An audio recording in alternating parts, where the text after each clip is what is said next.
Hello, everybody. Welcome back to another episode of 5 Minute Gaming News, the show that may or may not be 5 minutes. Today in the news, first off, yesterday, it was my birthday. Thank you for all the well wishes. It was lovely. But I get awkward and weird on my birthday. I'm not like receptive to a lot of like, you're doing good, buddy. I don't know why that is. I don't always like birthday wishes always. I'm like, thank you. I don't know why. So to balance it out, I like to give gifts to you. And I have a gift for you that is something that's been a long time coming. And a lot of you have been asking about it. We can finally announce it that myself and Rupert Booth, who... If you don't know who that is, you don't know what I'm about to tell you, if it's not going to make any sense, just click this link. Click this link. Rupert Booth and I are working on a game, an FMV game, and it's going to be cuckoo bananas wacky, and I can't wait for you to see. It's going to be a bit, it's not coming out immediately, but we're finally announcing that we're working on it, so look forward to that. In other good news, Steam is going to be introducing a 90-minute trial for games so you can test them out, see if it's what you want.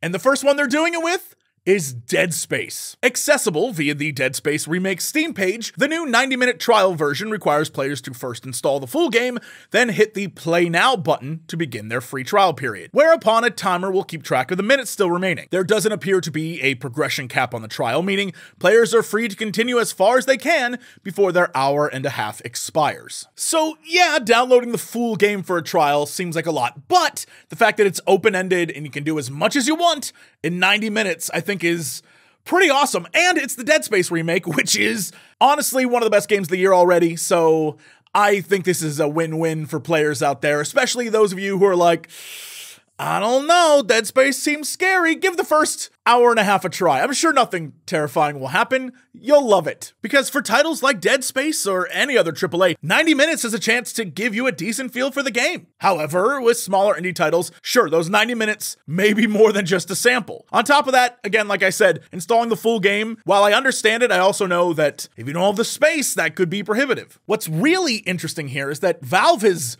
yet to talk about this on their blog page. They haven't really publicly made any announcements, which is weird. And the thing is, it also seems to be corresponding to a sale and perhaps hinting that the trial version will end on the 29th. We're all learning about this together. I have no idea what is going to happen with this, what this really means, but it's super cool and very interesting, and honestly, I'm here for it. More of this, please. In other news, yesterday we learned about Mortal Kombat 1, which I and many of you were very excited for, and it turns out today we're learning a little bit more thanks to Amazon Italy, who accidentally leaked some of the DLC characters. According to Video Games Chronicle, the identities of these characters have now seemingly been revealed ahead of schedule by an Amazon Italy product listing. The DLC fighters will be Quan Chi, Omni-Man, Ermac, Takeda Takahashi, Peacemaker, and Homelander. This also lines up with recent rumors of Peacemaker and Homelander appearing in the game before the official announcement yesterday. The Italian Amazon listing also included a set of cameo fighters. According to the Mortal Kombat 1 FAQ page, cameo fighters are a unique roster of partner characters to assist during matches, creating expanded gameplay possibilities for players. These characters are chosen separately from the main roster of fighters. Thanks to Amazon, it appears that players can look forward to seeing Johnny Cage, Tremor, Chameleon, Movado, and Farah as cameo fighters, with Johnny Cage coming at launch with a Jean-Claude Van Damme skin, which is just ridiculously awesome because Johnny Cage was inspired back in 1992 by Jean-Claude Van Damme, so this is a great tribute. I think that's pretty awesome. I do kind of wish Johnny was a main fighter, but they're doing it over again. We're starting from the beginning, so I can't wait to see what this all turns into. I mean, if you played the last game, I don't want to spoil stuff, but, you know, I got...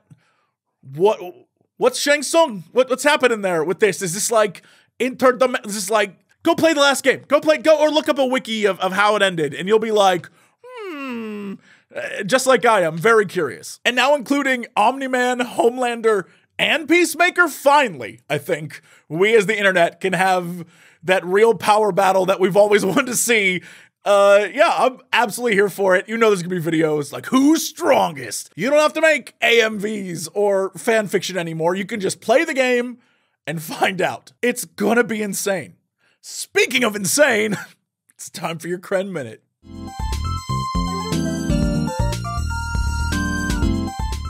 Hello, everybody. How's it going? It's me, Krendor, and welcome back to the Kren Minute, my once-a-week segment where I get to talk about whatever I want for a minute. Today, we're talking about Breath of the Wild, I was going to say Breath of the Zelda. We're talking about Tears of the Kingdom. Breath of the Wild 2, Zelda, whatever you want to call it, right? I was very excited for this game. As somebody who loved Breath of the Wild, you know, it was one of my favorite games. I love the open world, the exploration. But after streaming it day one and playing it, there was something about it that I was like, I don't know. It made me not want to go back to it, even though I am going to go back to it. And I was like, what is it? Because I like the aesthetic of the game. I like the way it plays all this stuff. A lot of it feels the same. And I think it's the building things. I think it gives me Banjo-Kazooie nuts and bolts post-traumatic stress. And I think I just got to get past that, right? Because I don't mind the building, but I think that's not the building block, the roadblock in the way. Let me know down in the comments section below. Have you been having that same feeling of like, not even just nuts and bolts, but like just the building aspect of it? Like, I don't know if I like it, or I need to play a bit more and see how I feel about it. You know, mixing the weapons together, because I was like, oh, I can make all these crazy weapons. Maybe I just need to play more and make some crazier weapons, but we'll see. Also, Banjo 3, please come out soon. Also, go check out the Cox and Krendor podcast, youtube.com/Cox and Krendor podcast. Listen to me and Jesse rant about everyday life and nothing that really matters. See ya. Thanks again, Krendor. Anyway, that is it for me. Thanks so much. I'll see y'all Monday for another episode of 5 Minute Gaming News. Oh, and something else.